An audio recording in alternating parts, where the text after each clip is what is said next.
Hello. Okay, I've got my book ready. I'm outside of my patio ready to read this very fun story. We are on chapters 7 and 8 today, and I'm very excited to read it. We are about to find out what Miss Franny's story is about the bear in the library. Okay? Back in Florida, back when Florida was wild, when it consisted of nothing but palmetto trees and mosquitoes so big they could fly away with you, Miss Franny Block started in. And I was just a little girl no bigger than you. My father, Herman W. Block, told me that I could have anything I wanted for my birthday. Anything at all. Miss Franny looked around the library. She leaned in close to me. I don't want to appear prideful, she said, but my daddy was a very rich man. A very rich man. She nodded and then leaned back and said, and I was a little girl who loved to read. So I told him, I said, Daddy, I would most certainly love to have a library for my birthday. A small little library would be wonderful. You asked for a whole library? A small one, Miss Franny nodded.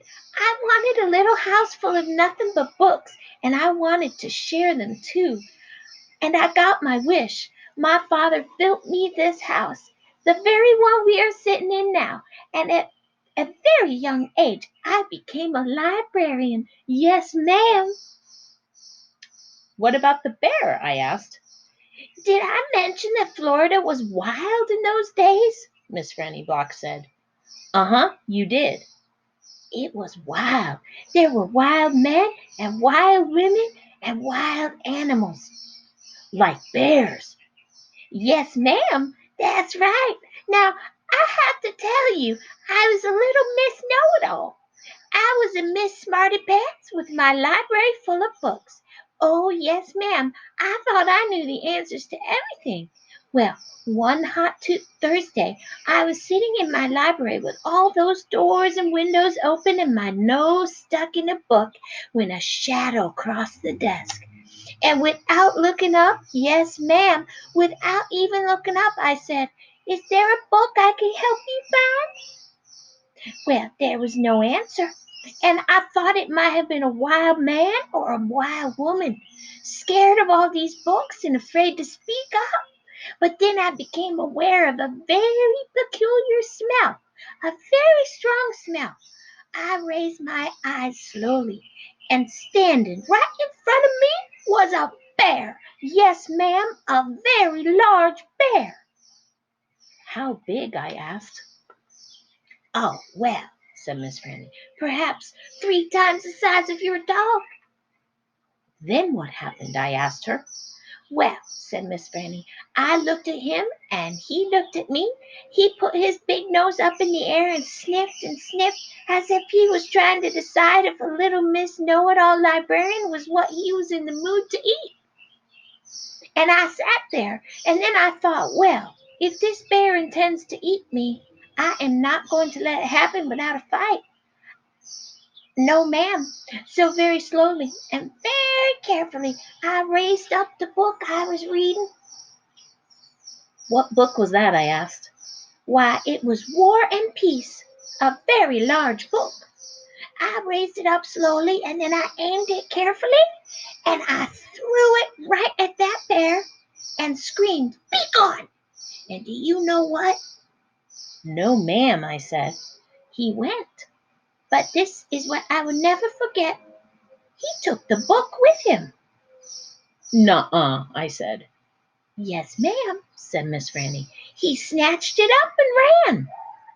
Did he come back? I asked. No, I never saw him again. Well, the men in town used to tease me about it. They used to say, Miss Franny, we saw that bear of yours out in the woods today. He was reading that book, and he said it sure was good, and would it be all right if he kept it for just another week? Yes, ma'am. They did tease me about it. She sighed.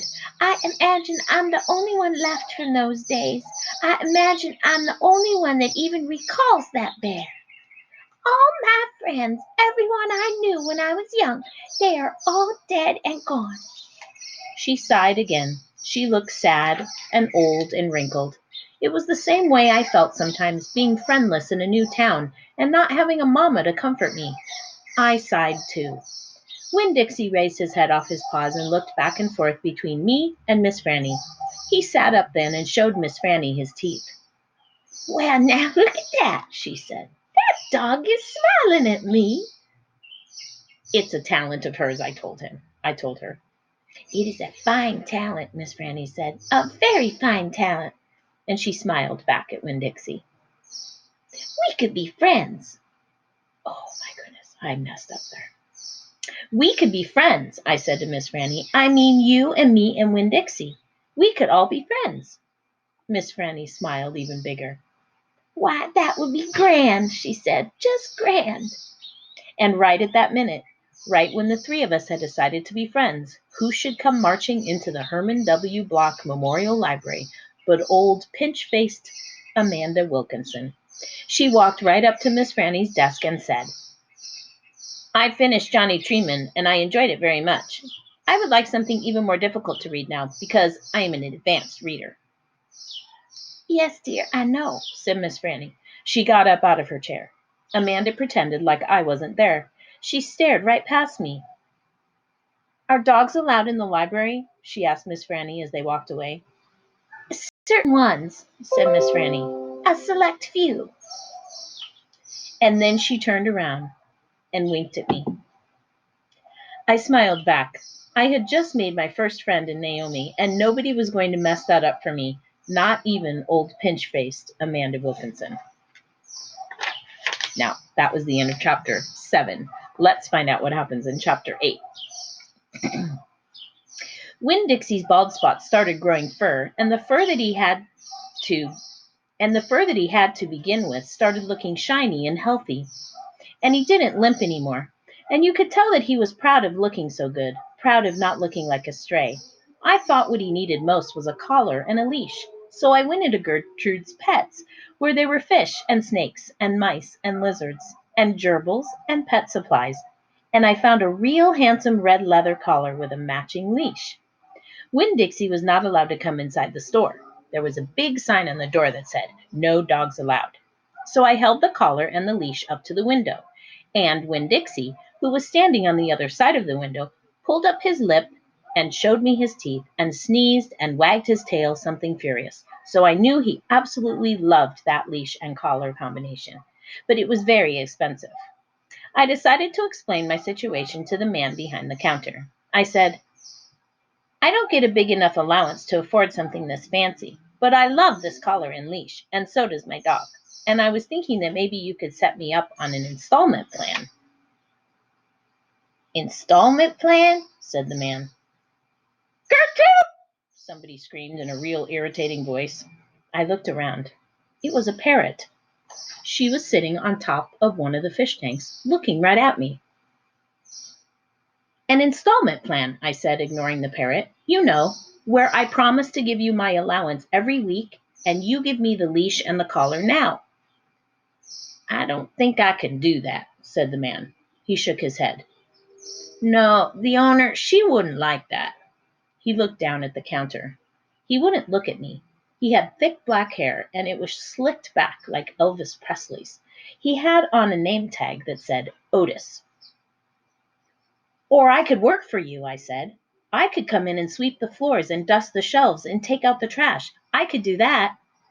I looked around Gertrude's Pets. There was sand and sunflower seed shells and big dust bunnies all over the floor. I could tell that it needed to be swept. Said Otis. He looked down at the counter some more. "Gertrude!" the parrot screamed again.